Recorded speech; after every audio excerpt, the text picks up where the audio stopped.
मनु वैसे तो जानता था कि वो एक दिन बहुत आगे जाएगा, लेकिन आज अपने हवस के चक्कर में वाकई बहुत आगे निकल आया था, क्योंकि उसका ग्वालियर स्टेशन तो तभी पीछे छूट गया था जिस वक्त वो मुस्कान की गहराई में घुसने लगा था।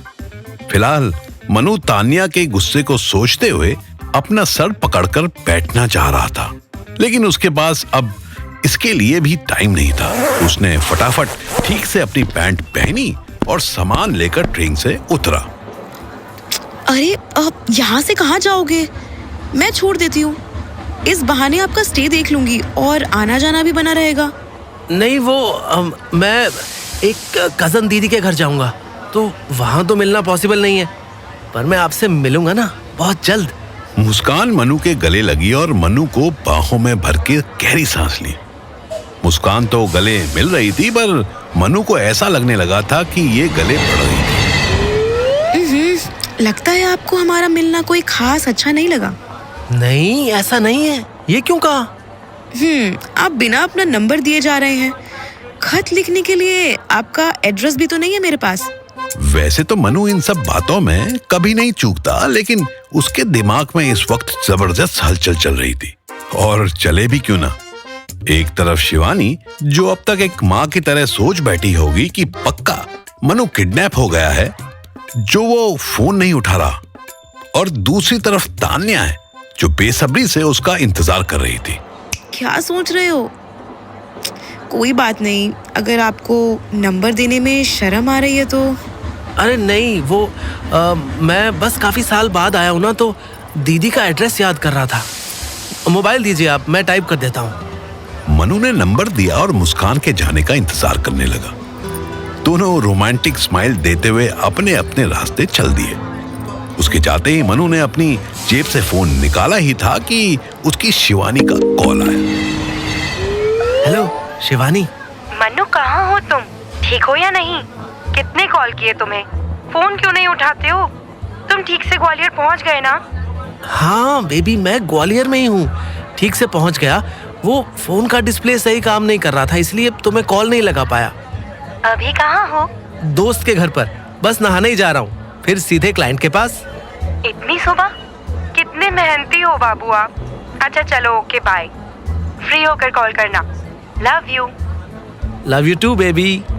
शिवानी को बातों में फंसाना तो मनु के बाएं हाथ का खेल है, लेकिन असल प्रॉब्लम तो बॉस और तान्या अभी बाकी थे। तभी मनु ने ट्रेन की अनाउंसमेंट सुनी। Train number 12647 from Coimbatore Junction to Nizamuddin via Nagpur, Bhopal and Agra is arriving on platform number 5 by 3 hours and 40 minute delay. Sorry for the inconvenience. Thank you so much train देवता, आज तो बचा लिया आपने। मनु अपना bag उठाकर train में घुस गया और बैठने के लिए जगह देखने लगा। खाली सीट उसे दिखी। मनु आंखें बंद करके वहां चैन से 2 मिनट ही बैठा था कि उसे अपने कंधे पर एक भारी सा हाथ महसूस हुआ। मनु ने अपनी आंखें खोली और उसे 2 बड़े पहाड़ियों के दर्शन हुए। डबल डोर फ्रिज से भी बड़ी एक आंटी उसके सामने खड़ी थी। ये मेरी सीट है। जी बिल्कुल आपकी ही है। मैं बस ग्वालियर पहुंच जाऊं, फिर आप इसे घर ले जाना। क्या मतलब? मतलब कि मुझे बस ग्वालियर तक जाना है, मुझे यहीं बैठने दो प्लीज। अच्छा ठीक है, पर थोड़ा साइड होकर बैठो बस, हमारी कंफर्म टिकट है। बैठने के बाद आंटी ने तसल्ली से मनु को ऊपर से नीचे और नीचे से ऊपर तक देखा। उनकी निगाहें मनु के हीरो वाले चेहरे पर गई और मनु की नजरें तो बस वो पहला नजारा याद कर रही थी। आपकी सीट वेटिंग में है क्या? जी, मैं बहुत इमरजेंसी में ग्वालियर जा रहा हूँ, जो पहली ट्रेन दिखी बैठ गया, टिकट लेने का टाइम ही नहीं मिला। बस मनु का इतना कहना था और रेलवे का यमराज हाजिर हो गया। 40-45 साल का, बड़ी बड़ी मूंछों वाला, शक्ल से एक खड़ूस दिखता एक टीटी वहां आ पहुंचा। ये सीट नंबर 71 किसकी है? मेरी है। टिकट? और यहाँ आंटी ने बड़े कॉन्फिडेंस के साथ बोला। स्टाफ है। कौन सा स्टाफ? आंटी ने अपना एक आईडी कार्ड दिखाया, जिसे झांककर मनु ने भी देख लिया। आंटी खुद रेलवे में ही जॉब करती थी। इससे पहले टीटी मनु से टिकट मांगता, आंटी बोल पड़ी, फैमिली है, अच्छा बेटे हैं। हस्बैंड है जी। हैं? आंटी ने मनु की तरफ देखकर आंख मारी और मनु ने हाँ में गर्दन हिलाई। हाँ, लव मैरिज है जी। और आंटी ने लव का प्रूफ देते हुए मनु की थाइस पर हाथ रख दिया। मनु ने एक वियर्ड सी स्माइल दी और टीटी को मजबूरन मानना पड़ा। टीटी गर्दन हिलाता आगे चला गया। Thank you aunty. किसी भी औरत से बात करते समय उसे आंटी बोलना एक ऐसा रॉन्ग पासवर्ड होता है जिसको तुरंत नहीं चेंज किया जाए तो लेने के देने पड़ सकते हैं। आंटी चिल्ला पड़ी, टीटी। आप वैसे काफी खूबसूरत हैं। मनु को समझ आ गया था, काम वासना के आगे वो कभी जीत ही नहीं सकता, फिर चाहे ये उसकी हो या सामने वाले की। खूबसूरत शब्द सुनते ही आंटी शर्माई। वैसे मैं भी ग्वालियर ही जा रही हूँ। मन्नू के दिमाग में इस वक्त सिर्फ ये चल रहा था कि तान्या को क्या बहाने दे। उसकी तो डायरेक्ट कॉल करने की भी हिम्मत नहीं हो रही थी और इधर आंटी वन वे कन्वर्सेशन में बिलीव करती जान पड़ती थी। मेरा नाम अंजू है, पर आप मुझे अंज कह सकते हैं। पर आपका नाम तो ऑलरेडी छोटा है। प्यार से और छोटा हो जाए तो क्या बुरा है। खैर, आपका भी छोटा है क्या? नहीं, बिल्कुल भी नहीं, हाथ भर लंबा है। नाम की बात कर रही हूँ मैं। मनमोहन नाम है मेरा, मनमोहन भटनागर। बताइए, छोटा है या बड़ा? अरे, ये तो बहुत बड़ा है। ट्रेन चलती रही और आंटी मनु को वासना भरी नजरों से देखती रही और मनु इस वक्त टी और तान्या के बारे में सोच रहा था। उसका मन तो कर रहा था कि अभी ट्रेन से कूद जाए और उसे बहाना मिल जाए कि आखिर लेट क्यों हुआ। मनु तान्या को खोने से बहुत डरता था। इसकी क्या वजह थी, पर बेसिक तो टॉप 3 की बात करें तो तान्या का नेचर पुलिस वालों का था। वो ऑलरेडी पुलिस फोर्स ज्वाइन करने वाली थी। दूसरी वजह थी कि उसे झूठ से बहुत नफरत थी और मनु सच बोलने से हमेशा डिस्टेंस बनाकर रहता था। तीसरी वजह थोड़ी पर्सनल थी। मनु की माने तो उसे तान्या से अच्छा प्लेजर कभी किसी लड़की के साथ मिला ही नहीं था। इतना सब सोचते विचारते मनु का हाथ उसकी पॉकेट पर पड़ा और उसे एहसास हुआ कि उसका वॉलेट गायब था। मनु अपनी सीट से उठकर यहाँ वहाँ वॉलेट तलाशने लगा। क्या हुआ? क्या ढूंढ रहे हो? मेरा वॉलेट नहीं है मेरे पास। अच्छा, कितने पैसे चोरी हो गए? और यहाँ मनु को याद आया कि इस ऑनलाइन पेमेंट के जमाने में उसके वॉलेट में मुश्किल से 100-200 रुपए थे, लेकिन उससे ज्यादा इंपॉर्टेंट उसका driving licence, ATM card, credit card और 2 अनयूज्ड कॉन्डम भी साथ गायब हो गए। मनु ने एक गहरी सांस ली। फाइनली उसे इस वॉलेट के साथ उसको लेट होने का बहाना मिल गया था। मनु को इतना सोच में डूबा हुआ देख आंटी बोली, लगता है ज्यादा पैसे चले गए। स्टेशन पर उतरकर हम पुलिस को इन्फॉर्म कर देते हैं। नहीं, कोई बात नहीं। अब थोड़े से पैसों के पीछे क्यों पुलिस कचहरी करना। मनु की ऐसी बातें सुनकर आंटी एक बार फिर मनु पर फिदा हो गई। इन सब के बीच जब ग्वालियर आ गया, आंटी को पता ही नहीं चला। 12:30 बजे दोपहर को दोनों भीड़ के साथ ट्रेन से उतरे और स्टेशन से बाहर निकल आए। इससे पहले आंटी मनु से और कोई सवाल करे, मनु दूर जाकर ऑटो तलाशने लगा। उसे एक ऑटो मिला जिसमें QR कोड लगा हुआ था। अंदर बैठने के बाद उसने आसपास देखा तो आंटी भी गायब थी। फिर मनु ने चैन की सांस ली। भैया, तानसेन रोड ले लेना। मनु तान्या के घर के आगे ऑटो से उतरकर पेमेंट कर ही रहा था कि उसे पीछे से एक और ऑटो आती दिखाई दी जिसमें अंजू आंटी बैठी हुई थी। वो तो भला हो उनकी बढ़ती उम्र की घटती नजरों का कि वो मनु को नहीं देख पाई और मनु ने खुद को जैसे तैसे छुपा लिया। लेकिन मनु ने यह जरूर देखा कि अंजू भी उसी घर में गई जिसमें तान्या रहती थी। तान्या 3rd फ्लोर पर थी। अंजू आंटी 2nd पर तक ही जाती दिखी। मनु कुछ सोचता उससे पहले ही उसके सर पर जोर से कुछ पड़ा। कौन बदतमीज है ये? अरे तान्या, सुनो ना, मैं समझाता हूँ ना क्या हुआ। मनु घर की तरफ भागा और सीधे तान्या के रूम के बाहर पहुंचा, क्योंकि अंदर वो जा नहीं सकता था। तान्या ने अंदर से रूम लॉक जो कर रखा था। तान्या, गेट तो खोलो बेबी, तुम्हें पता भी है मैं यहाँ किन हालातों में पहुंचा हूँ। बेबी, मेरी बात तो सुनो। अच्छा, एक बार दरवाजा खोल दो, मेरी बात पर यकीन ना हो तो भले ही फिर कभी घर में मत आने देना। बाहर ही खड़े होकर बोलो। शिवानी तो ठीक थी, लेकिन तान्या अगर गुस्से में है तो उसकी अपनी बातों में लेना इतना आसान नहीं था। बेबी, हुआ क्या कि मैं दिल्ली से ग्वालियर के लिए बैठा ही था कि एक बूढ़ी आंटी को कुछ लोग अकेला देखकर परेशान कर रहे थे। उनसे उनकी जमा पूंजी तक छीनने की कोशिश कर रहे थे। बेबी, उस कोच में उस वक्त और कोई नहीं था। मैं उनकी मदद करने पहुंचा तो मेरा पर्स भी उन लोगों ने छीन लिया। मनु बोले जा रहा था, लेकिन तान्या कोई रिस्पॉन्स नहीं कर रही थी। वो आंटी इतना डर गई थी ना कि उन्हें अकेले छोड़ ग्वालियर उतरने का मन ही नहीं किया, और मैं भोपाल तक उन्हें छोड़ने गया, उनके घर तक, और फिर जैसे ही पहली ट्रेन मिली सीधा अपनी तान्या के पास। तान्या कुछ बोले उससे पहले ही फिर एक हाथ मनु के कंधे पर आया। मनु ने पलटकर देखा तो तान्या का मकान मालिक उसके पीछे खड़ा था। कौन हो? यहाँ शायद पहले भी देखा है मैंने तुमको। जी, मैं तान्या का दोस्त हूँ। पर इस घर में ऐसे फीमेल के रूम में लड़कों का आना अलाउड नहीं है। जी, मैं वो बस 2 मिनट मिल लूं फिर चला जाऊंगा। तुम्हारी शक्ल देखकर लगता है कि तुम्हें किसी लड़की के साथ अकेले 2 मिनट भी नहीं छोड़ना चाहिए। तान्या और लैंडलॉर्ड से सामूहिक बेइज्जती करवाकर मनु निराश होकर जाने ही वाला था कि उसके सामने अंजू आंटी आ खड़ी हुई। अरे ये आजकल के लड़का लड़की थोड़ा भी नहीं हिचकते। जी, मन्नू।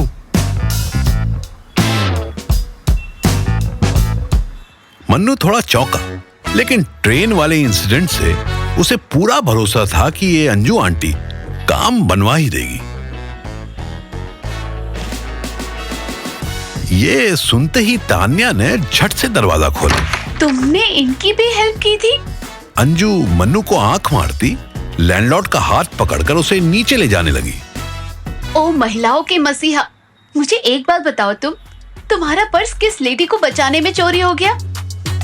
मन्नू का दिमाग तेजी से कोई आइडिया सोचने लगा।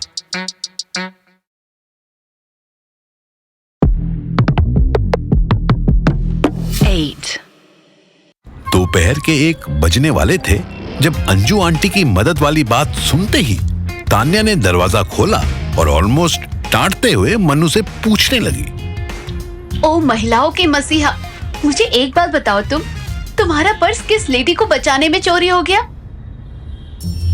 मनु होशियार जवाब देने के बजाय आंटी और लैंडलॉर्ड के नीचे जाने का वेट करने लगा। जैसे ही वो सीढ़ी से उतरा, मनु ने तान्या को कस के पकड़ा और उसे बाहों में लिए लिए ही रूम के अंदर घुस गया। अरे रुको, क्या कर रहे हो? जुबान से जवाब देने के बजाय मनु ने होठों से काम लिया और तान्या को दनादन किस करने लगा। तान्या 10 सेकंड से ज्यादा खुद को बचा नहीं पाई। आखिर पूरी रात वो मनु के आने का इंतजार ही तो कर रही थी। इंतजार में उसने न जाने कितने पोज, कितने करतब इमेजिन कर लिए थे। मनु के इस वाइल्ड एक्शन ने तान्या को ट्रिगर कर दिया। उसका सारा गुस्सा और इंक्वायरी ऑयल लेने चले गए और वो मनु से भी ज्यादा वाइल्ड और एरोटिक बिहेव करने लगी। मनु और तान्या बाहों में बाहें लिए एक दूसरे को डेस्परेटली किस करते रूम में ही बने छोटे से किचन की बड़ी सी स्लैब तक पहुंच गए। ताकत के मामले में तान्या मनु से आगे ही थी। उसने एक झटके में ही मनु की टकनी हुई शर्ट फाड़कर उतार दी और दूसरे झटके में मनु की बनियान उसकी बॉडी से अलग कर दी। मनु का स्टाइल तान्या से ऑपोजिट था। उसको जोर जबरदस्ती से ज्यादा मजा धीरे धीरे तरीके से प्यार करने में आता था। मनु ने तान्या के नाइट सूट के एक एक करके बटन खोलने शुरू कर दिए। तान्या ने उसे धक्का दिया और 2 सेकंड में अपना नाइट सूट फाड़कर उतार फेंका। वो ब्रा खोलने ही वाली थी कि मनु ने टोक दिया। जाने मन, रुको ना। वेट, मुझे निकालने दो। तान्या के पास इतना सब्र नहीं था। तान्या की बुलेट हीट पकड़ चुकी थी। मनु को हमेशा गर्म खून रहता था। उसने तान्या को बड़े प्यार से किचन स्लैब पर लिटा दिया। तान्या के हाथ कहीं से कहीं पहुंचने लगे कि तभी तान्या को मनु की पैंट में से वाइब्रेशन फील होने लगी। तुम्हारा वाइब्रेट हो रहा है क्या? हो सकता है जाने मन, इतनी खुशी बर्दाश्त नहीं हो रही होगी उसे, इसीलिए कांपने लग गया। मनु ने फोन निकाला। स्क्रीन पर बॉस लिखा था। मन ही मन अपने गंजे बॉस को 100 गालियां देने के बाद फोन उठाकर मनु बोला, हेलो बॉस, मैं थोड़ी देर में करता हूँ आपको। उसकी कोई जरूरत नहीं है। तुम ये बताओ कि अभी हो कहाँ? फर्स्ट पार्टी के पास ही हूँ बॉस। इम्पॉसिबल। फर्स्ट पार्टी का तो अभी कॉल आया था कि तुम उसके पास पहुंचे ही नहीं। 1 बज रहा है मन्नू, कहाँ हो सुबह से? वो जो आपको कॉल कर रहा है वो असली पार्टी है ही नहीं बॉस। असली पार्टी तो कोई और ही है, मैं उसके साथ हूँ। क्या मतलब? मतलब बताने के लिए तो मैंने बोला था आपको कि मैं थोड़ी देर में कॉल करता हूँ। मैं पार्टी को कन्विंस कर रहा हूँ कि वो क्लेम ले ही नहीं, विथड्रॉ कर दे। How is that even possible? अभी मुझे कॉल पर तो वो। मनु की पैंट घुटनों के नीचे तक उतर चुकी थी। बनियान उसकी फटी हुई थी। अंडरवेयर भी आधा ही प्रोटेक्शन दे रहा था कि वो तान्या के पास से हटा और थोड़ा डिस्टेंस बनाकर बोला, अरे मेरी बात समझो, जिससे आपकी बात हुई वो असल पार्टी नहीं है। रियल पार्टी उसकी वाइफ है। मैं उसी को कन्विंस कर रहा हूँ। तुमने उसकी वाइफ को? I mean, वाकई? सच में? और क्या झूठ में? आप भी ना। लो आप बात करो। मनु तान्या की तरफ घूमा और उसे आंख मारी। फिर कॉल पर सुनाने के लिए जोर से बोला, तान्या मैम, मेरे बॉस ये वही हैं जिनकी मैं तारीफ कर रहा था। मनु ने फोन स्पीकर पर कर दिया। यस मिस्टर बॉस, आपके रिप्रेजेंटेटिव का वे ऑफ टॉकिंग बहुत इम्प्रेसिव है। इससे पहले कि बॉस कोई जवाब देता, मनु ने कॉल स्पीकर से हटाया और तुरंत कान में लगा लिया। बॉस, आप काम की टेंशन तो लिया ही मत करो। मैं काम नहीं भी करता हूँ तो भी काम पर ही होता हूँ। हैं? I mean, जब काम पर नहीं भी होता हूँ तब भी काम ही कर रहा होता हूँ। This company is my family. You are my elder sir. Oh great great. मुझे तुम पर कभी डाउट हो सकता है क्या? No never. अच्छा तुम मीटिंग पूरी कर लो, मुझे शाम को अपडेट कर देना। मनु ने फोन काट दिया। उसे मीटिंग नहीं, मीटिंग पूरी करनी थी। वो जैसे ही तान्या के पास आया, तान्या ने उसे रोक दिया। यार मूड ऑफ हो गया। रोमांस के टाइम पे कॉल वॉल मत लिया करो। मनु ने तुरंत फोन साइलेंट किया। आज लास्ट था जाने मन, अब कभी नहीं। आओ ना। नहीं ना, मूड चला गया। ओके, अभी वापस बुलाते हैं उसे। अब मुझे 50 सेकंड्स दो, हिलना नहीं। अगर इतनी देर में मूड चेंज नहीं हुआ तो मैं यही बिना बटन की शर्ट और फटी हुई गंजी पहनकर वापस चला जाऊंगा। ये फटी हुई गंजी दिखाते हुए जाओगे? उसकी नौबत ही नहीं आएगी। मनु ने तान्या को किचन स्लैब से उठाया। देखते हैं मिस्टर मनु, तुम कितने बड़े 30 मार खाओ। जाओ, तुम्हें 10 सेकंड एक्स्ट्रा दिए। 1 मिनट में अपना कमाल नहीं दिखा पाए तो। मनु ने तान्या को बेड पर लिटाया। उसके पैजामे में हाथ डालकर थाइस पर उंगलियों का जादू चलाने लगा। इससे पहले कि वो थाइस टच करने से रोकती, मनु ने तान्या की ऑरेंज स्लाइसेस पर टंग वर्क स्टार्ट कर दिया। तान्या तड़प उठी। अभी 20 सेकंड ही हुए थे। मनु ने हाथ थाइस से निकालकर ब्रा में डिपॉजिट कर दिए। तान्या की एथलेटिक बॉडी की टाइटनेस ही तो मनु को सबसे ज्यादा पसंद थी। 30वें सेकंड पर आते आते तान्या मदहोश होने लगी। उसकी सांसें तेज और पेशेंस खत्म हो गया। यस, तुम्हारा टच मनु, तुम ऑसम। मनु का मजबूत हाथ तान्या के मुंह की रेंज में जैसे ही आया, तान्या ने काट लिया। क्या करती हो? तान्या ने अपनी बॉडी से लास्ट 2 कपड़े भी हटा दिए। अब सिर्फ उसके हाथ में घड़ी थी। वो घड़ी जो बस 60 सेकंड पूरे ही करने वाली थी कि तान्या ने मनु को जबरदस्ती बेड पर अपने नीचे लिटाया और खुद उसके ऊपर आ गई। ये दोनों अपनी कुश्ती में इतने बिजी थे कि इन्हें पता ही नहीं चला कि मनु के मोबाइल की स्क्रीन बार बार जल बुझ रही थी। एक अननोन नंबर से कॉल आ रही थी। मनु जिस टाइम भोपाल से ग्वालियर की ट्रेन देखते ही खुशी से फूला नहीं समा रहा था, उसी टाइम एक आदमी चुपचाप से मनु की पॉकेट मार रहा था। मनु का पर्स पैंट से कुछ बाहर निकल आया था। बाकी बची मेहनत उस बेचारे पॉकेट मार को करनी पड़ी थी, पर 20 सेकंड से भी कम टाइम में मनु का पर्स उस अननोन पॉकेट मार के हाथ में था। पॉकेट मार को पूरा पर्स टटोलने के बाद सिर्फ 180 रुपए मिले थे। उसी टाइम हरिद्वार से मुंबई जाने वाली ट्रेन प्लेटफॉर्म नंबर 4 पर लगी थी। पैसे निकाल लेने के बाद पर्स पॉकेट मार के लिए फालतू वजन था। उसने उसी मुंबई वाली ट्रेन के AC2 टायर के एक कोच में पर्स फेंक दिया और इधर उधर खिसक गया। ये पर्स एक 12 साल के बच्चे की नजर में आ गया। जैसे ही ट्रेन चली, पर्स भी भोपाल से आगे के सफर के लिए चल पड़ा। उस बच्चे ने ये पर्स ट्रेन के अंदर बैठे अपने मम्मी पापा को दिखाया। मम्मी पापा ने अनजाने आइटम मत उठाया कह के पर्स फेंक दिया। पर उस बच्चे की बोर होती टीनेजर बहन आसिफा के लिए पर्स के अंदर क्या क्या है, ये जानने की क्यूरियोसिटी पैदा हो गई। आसिफा ने वॉशरूम जाकर पर्स को टटोला तो उसे मनमोहन की पूरी कुंडली मिल गई। उसने पहली बार आधार कार्ड में किसी की इतनी खूबसूरत फोटो देखी थी। बेचारे का क्रेडिट कार्ड, आई कार्ड सब तो इसमें है। कितना परेशान हो रहा होगा वो।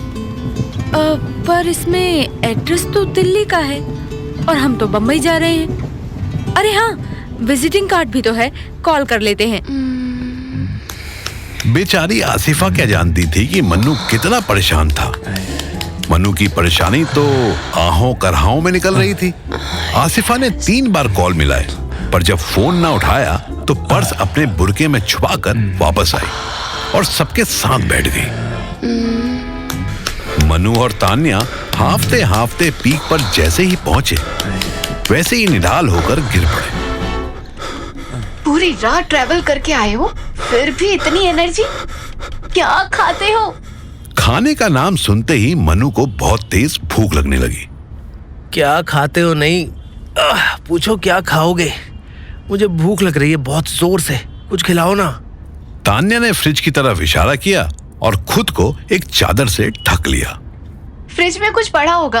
रात तुम्हारे लिए खीर बनाई थी, तुम आए नहीं तो गुस्से में मैं खा गई। देख लो क्या है फ्रिज में, खा लो, मैं थोड़ी देर रेस्ट कर लूं। तान्या ने तुरंत सर तक चादर ओढ़ी और करवट बदलकर सो गई। मनु नजर भर के उसे देखने लगा।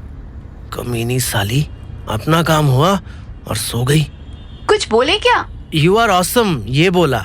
लव यू जाने मन। Love you too. अब प्लीज थोड़ी देर चुप हो जाओ और मुझे रेस्ट करने दो। मनु उठा और रेडी होने लगा। दोपहर 3 बजे मनु एक 3 स्टार रेस्टोरेंट में बैठकर मस्त लंच कर रहा था। उसके सामने एक 100 किलो का आदमी परेशान सी सूरत बनाए बैठा मनु को तसल्ली से खाते देख रहा था। यह आदमी सेठ धनीराम था। इसी के केस इंस्पेक्शन के लिए मनु दिल्ली से ग्वालियर आया था। इसकी कपड़ों की दुकान में आग लग गई थी। दुकान मनु की कंपनी से ही इंश्योर्ड थी। अगर मनु सिर्फ सेठ धनीराम से मिलने आया होता तो 1 घंटे में फ्री हो सकता था, पर अपने ठरकीपने के चक्कर में मनु पहले ही बॉस को यह कमिट कर चुका था कि इस केस में क्लेम देने की जरूरत नहीं थी, क्योंकि वो धनीराम की बीवी को पटा चुका था। मनमोहन जी, इंश्योरेंस का फायदा का जब दुर्घटना पे काम ना आए। देखिए, बात बिल्कुल सही है आपकी। आपका क्लेम तो 1 करोड़ का है ना, वो तुरंत क्लियर हो भी जाता, पर एक गड़बड़ कर दिया आपने। अब मुझसे कौन सी गड़बड़ हो गई महाराज? देखिए, नियम है कि किसी भी कमर्शियल प्लेस पर फायर एक्सटिंग्विशर, सैंड बकेट जरूर होना चाहिए। अब इतनी अंग्रेजी तो मोई ना आती मनमोहन जी, पर वो लाल लाल सिलेंडर तो धरे थे मेरी दुकान में। 4 मोड़ों ने ये लाल वाला सिलेंडर छिड़का, दुकान फिर भी ना बची। बताओ। मनु फिर कोई बहाना सोचने लगा। अचानक उसे सूझा। मैंने पुलिस की रिपोर्ट पढ़ी थी। आपकी शॉप में एक और दिक्कत थी धनीराम जी। जिस बिल्डिंग में आग लगी वहां हर शॉप इमरजेंसी फायर एस्केप सीढ़ियों से कनेक्टेड थी। सिर्फ आपकी शॉप में। कैसे चूतियों को भेजते हो तुम्हारी कंपनी ने? हमारी दुकान धरातल पे है, ग्राउंड फ्लोर। अब इसमें कौन सी सीढ़ी लगवा दें तुम्हारे लिए? मनु का ये पैतरा भी उल्टा पड़ रहा था। वो जल्दी जल्दी कोई दूसरी तरकीब सोचने लगा। तभी धनीराम ने धमकी दी। तुम ग्वालियर में हो महाराज और हम हैं बुंदेलखंड के। अब तुम यहाँ से वापस तभी लौटोगे जब हमारा इंश्योरेंस क्लेम पास करोगे। मनु का खाते खाते हाथ रुक गया। इस बार की ठड़क उसे बहुत भारी पड़ रही थी।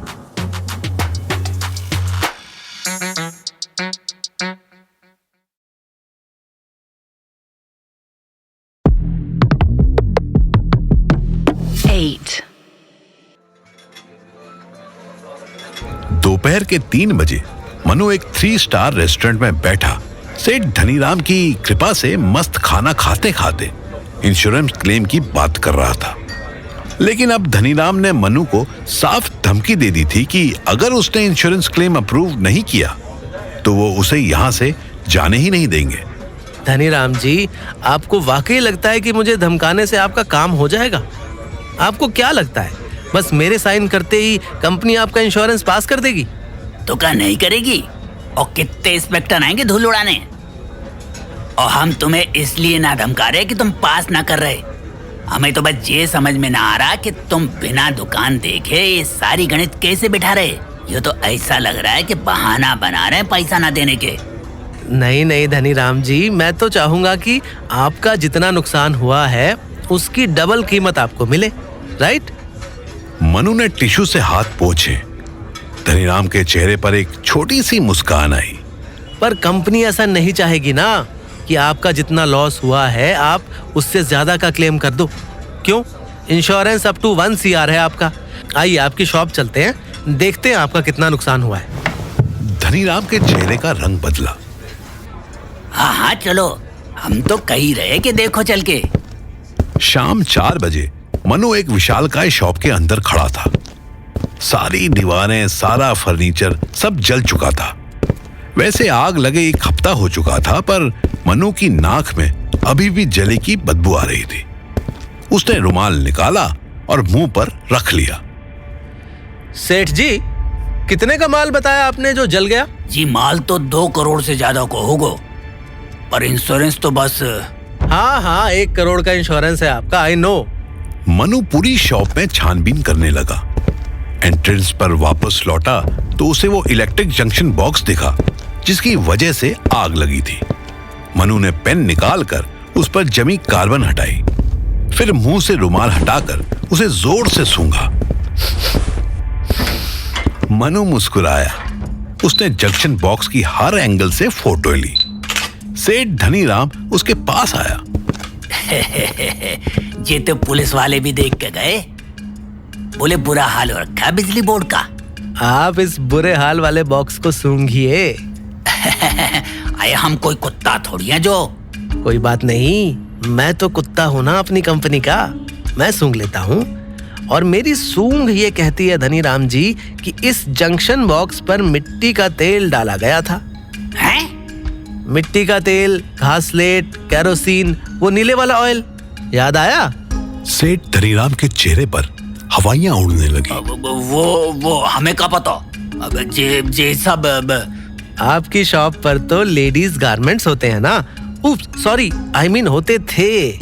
उसमें भी आपकी स्पेशलिटी ब्राइडल वेयर्स में थी, राइट? सेठ धनीराम ने हिचकते हुए हाँ में सर हिलाया। मनु फिर शॉप के सेंटर में पहुंच गया। जहां तक मुझे नॉलेज है, शादियों में पहनने वाले लहंगे, साड़ियां, सूट्स वगैरह सब हैवी पॉलिएस्टर, सिल्क एटसेट्रा के होते हैं। ये कपड़े तो आग भी जल्दी पकड़ते हैं और प्लास्टिक की तरह जमीन पर चिपक भी जाते हैं। पर आपने बताया कि ऑलमोस्ट 2 करोड़ का माल भस्म हुआ है। दैट मीन्स अगर मैं 10,000 का एक लहंगा, एक साड़ी, एक सलवार सूट या एक ड्रेस का भी एवरेज रेट लूं तो करीब 2000 से ज्यादा ड्रेसेस यहाँ अवेलेबल थी जब आग लगी। इस शॉप में 2000 ब्राइडल ड्रेसेस? सेठ धनीराम अब बिल्कुल नर्वस दिखाई देने लगा। हाँ, तो हमारी शॉप कोई छोटी तो है नहीं। 2000 का 20,000 कपड़े भी आ जाएं। बिल्कुल आ जाएंगे, लेकिन 20,000 फैंसी कपड़ों में आग लगेगी तो वो जलने के बाद कार्बन बनकर चिपक जाएंगे। ऐसी लेयर्स बन जाएंगी जैसे वो देखिए उधर कोने में बनी हुई है ना। पर अफसोस कि ऐसी लेयर्स बहुत लिमिटेड है। मुझे तो लगता है यहाँ मुश्किल से 10 लाख का माल भी नहीं था। कैसी बात कर रहे हो? यहाँ 2 करोड़ का। मैं सबसे पहले पुलिस के इंस्पेक्टर को वापस बुलाता हूँ। मनु ने अंधेरे में तीर चलाया और उसको हिंट देता हूँ कि आग खुद से नहीं लगी बल्कि लगाई गई है। फिर आप बताना कि नहीं, आग सच में लगी है और माल 2 करोड़ का जला है। तब ये मामला कोर्ट केस में कम से कम 10 साल चलेगा और आपका वकील ही आपसे कम से कम 20 लाख खींचेगा। ना भैया, ये तो ना होना चाहिए। तो फिर ये होना चाहिए कि आपके द्वारा हमको सच सुनने को मिलना चाहिए। सेठ धनीराम सोचने लगा, फिर वापस आकर धीरे से बोला, ये दुकान हमारे पिताजी और हमारे ताऊ जी की साझी थी। पिताजी तो स्वर्गवासी हो गए और ताऊ जी गांव में रह के घी चुपड़ी रोटी खाते हैं और हम यहाँ जूते घिसते हैं। पर कमाई पर उनको भी बराबर का हिस्सा बनाए। ये कहाँ का इंसाफ है बताओ? मनु कुछ ना बोला। तो हमने सोची कि आपने सोची कि जंक्शन बॉक्स पुराना तो है ही, स्पार्क तो इसमें होता ही रहता है। जब ग्राहक ना के बराबर होंगे तब इसमें 100 ग्राम मिट्टी का तेल डाल के आग लगा देंगे। दिखावे के लिए कुछ कपड़े रख देंगे, क्योंकि नए नए सूट लहंगे जल जाएं ये भी सेठ धनीराम को बर्दाश्त नहीं होगा ना। इसके बाद आराम से इंश्योरेंस क्लेम करके महीने 2 महीने बाद इसी मोहल्ले में दूसरी दुकान खोल लेंगे। उस दुकान में किसी और का हिस्सा भी नहीं होगा। क्यों? धनीराम बिल्कुल चुप हो गया।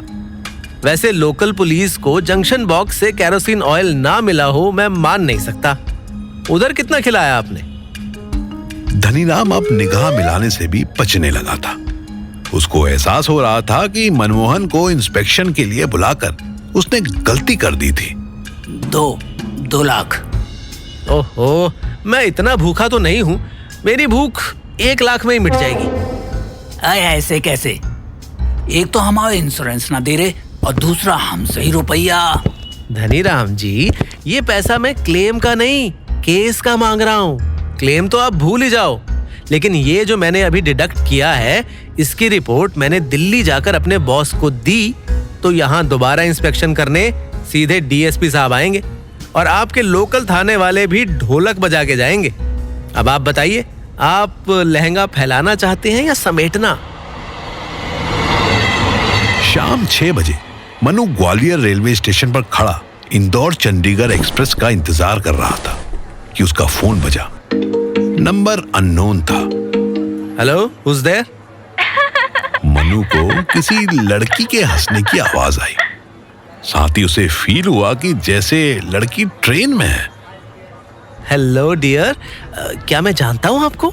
Hello, may I speak to mister Manmohan? Yes, you are connected with mister Manmohan. आप मेरी नकल क्यों कर रहे हैं? मनु को आवाज बड़ी प्यारी लगी। हम आपकी नकल थोड़ी कर रहे हैं, हम तो आपसे सीख रहे हैं। क्या सीख रहे हैं? आवाज में मिश्री घोलना सीख रहे हैं। गाड़ी संख्या 19307 इंदौर से चलकर ग्वालियर दिल्ली के रास्ते चंडीगढ़ को जाने वाली ट्रेन अपने निर्धारित समय से। आप रेलवे स्टेशन पर हैं? वाह, आपकी आवाज तो खूबसूरत थी ही, आपके तो कान भी अच्छे से काम कर रहे हैं। आई एम श्योर आपका मुंह भी बहुत क्यूट होगा। अब आप बताइए कि आप कौन हैं और आपने क्यों फोन किया? अरे वाह, कहाँ हैं आप? बताइए, मैं लेने आ जाता हूँ। अरे नहीं, आपको सॉरी, आपको तकल्लुफ की कोई जरूरत नहीं। एक वॉलेट के लिए आप यहाँ क्यों आएंगे? हम आपके पते पर भिजवा देंगे। आपके आधार कार्ड पर आपका एड्रेस लिखा है। दिल्ली की ट्रेन मन्नू के मुंह के सामने आ रही थी। अच्छा, वॉलेट के लिए ना सही, पर इतनी खूबसूरत उर्दू सीखनी हो तो कहाँ आना होगा ये बता दीजिए। अब आप फ्लर्ट कर रहे हैं? जी, गोल्ड मेडलिस्ट हैं हम इस हुनर में, ना चाहते हुए भी करने लगते हैं। मनु को फोन पर किसी औरत की आवाज सुनाई दी। आसिफा, बाहर आओ बेटा, कितना वक्त लगेगा? हम आसिफा हैं, हम बम्बई पहुंचकर कॉल करेंगे। आप प्लीज कॉल बैक मत करना, प्लीज। मनु जब तक कुछ समझता, कॉल डिस्कनेक्ट हो गई। वो गर्दन हिलाता दिल्ली की ट्रेन में एसी कंपार्टमेंट में बैठ गया। अभी उसकी जेब में इतना कैश था कि वो 100 टिकट खरीद सकता था। उसे तो फिर भी एक ही चाहिए था। मनु को बीती रात की जर्नी याद आई, जब उसे मुस्कान मिली थी। रात के 10 बजे जब दिल्ली पहुंचने में बस 1 घंटा रह गया था, मनु ने अपने फोन में एक पासवर्ड प्रोटेक्टेड नोटपैड खोला। उस नोटपैड में बस 2 ही नोट सेव थे। दोनों के टाइटल में माल लिखा हुआ था। मनु ने पहला माल खोला। इसमें बहुत सारी सिटीज के नाम लिखे थे और उन सिटीज के सामने किसी ना किसी लड़की का नाम मेंशन था। मनु ने एक नई एंट्री जोड़ी। उसने भोपाल लिखा और फिर उसके आगे मुस्कान लिखा और ब्रैकेट में एक नाम दिया, स्वीट हार्ट। मुस्कान के पास ही ग्वालियर के सामने तान्या का नाम लिखा हुआ था और ब्रैकेट में जानेमन मेंशन था। फिर उसने दूसरा वाला माल खोला। इस नोट में कुछ लंबे लंबे डिजिट लिखे हुए थे। सिर्फ उसके आगे एक सिटी का नाम था। यहां मन्नू ने 1 लाख लिखा और उसके आगे ग्वालियर लिख दिया। शिवानी कॉल कर रही थी। हाय बेबी, मैं बस पहुंचने ही वाला हूँ। आप इतनी फिक्र मत किया करो ना। सुनो बाबू, घर में डायरेक्ट मत आना, पीछे के रास्ते से आना। क्यों, हमारा फ्रंट डोर जाम हो गया क्या? नहीं नहीं, मेरे चाचू आए हैं। ओह नो, तो मैं फिर आज रात होटल में रुक जाऊं? अरे नहीं नहीं, आप पीछे के रास्ते से आ जाना, वैसे वो तब तक सो जाएंगे। बेबी, सुनसान से पिछवाड़े में तो तंग गली है, वहां से क्यों आऊं? जब वो सो ही जाएंगे तो मैं मेन डोर से आ जाऊंगा ना। अरे नहीं ना, मैंने आपको बताया नहीं था कि हमारे सिकंदर चाचू घर से भाग गए थे? ये वही हैं। ओके बेबी, पर इसमें मेरा पीछे से आना ही क्यों इम्पोर्टेंट है? क्योंकि फ्रंट डोर पर मैंने ताला लगाया हुआ है। यू नो ना, अगर किसी को पता चल गया कि चाचू यहाँ हैं, तो क्या वो उन्हें वापस घर छोड़ आएंगे? अरे पुलिस आ जाएगी ना, समझो। चाचू 4 मर्डर करके आए हैं। मनु की तशरीफ फटने को हो गई। अरे पर ऐसे चाचू को तुमने, मेरा मतलब है बेबी, आपने ऐसे वांटेड चाचू को? प्लीज मन्नू, उन्हें वांटेड मत कहो ना। वांटेड सुन के लगता है जैसे वो कोई क्रिमिनल है। अच्छा अच्छा अच्छा, आपके वेल नोन चाचा जी जो सिर्फ 4 मर्डर करके फरार हैं, उनको आपने घर में क्यों बुलाया है? मैंने नहीं बुलाया जानू, वो खुद आ गए। छुपने के लिए आए हैं। दिल्ली में अलर्ट है ना उनके नाम का। आफ्टर 2-3 डेज चले जाएंगे। बहुत अच्छे हैं, पता है। पूरी फैमिली में सिक्का चाचू फर्स्ट पर्सन थे जिन्होंने हमारे रिश्ते का सपोर्ट किया था। अब तो मनु पूरी तरह घबरा गया। तो तुम्हारा मतलब है कि वो हमारे बारे में, I mean, मेरे बारे में, मतलब मुझे, मनमोहन को जानते हैं? हाँ हाँ, वो तो बहुत पहले से जानते थे, पर साथ रहते हो ये आज ही जाने हैं। पता है, फिर भी कुछ नहीं बोले, ना हमें डांटा ना कुछ टोका। अरे कैसे, क्यों? उन्हें कैसे पता चला कि मैं? बाबू आप भी ना, आपके कपड़ों का ढेर लगा रहता है बाथरूम की कुट्टी पे। अच्छा अब आप जल्दी घर आओ, मैं चाचू को सुलाने जा रही हूँ। मनु ने देखा पूरा कोच खाली हो चुका था, पर उसको अभी भी ट्रेन से उतरने में डर लग रहा था। सिकंदर चाचा, 4 मर्डर करके तड़ीपार चाचा, शिवानी के प्यारे चाचा, उसके घर में उसके बिस्तर पर आराम कर रहे थे। मनु को एक खौफनाक आइडिया आया। उसने सोचा कि क्यों ना मैं खुद ही पुलिस को बता दूं। उसने मोबाइल निकाला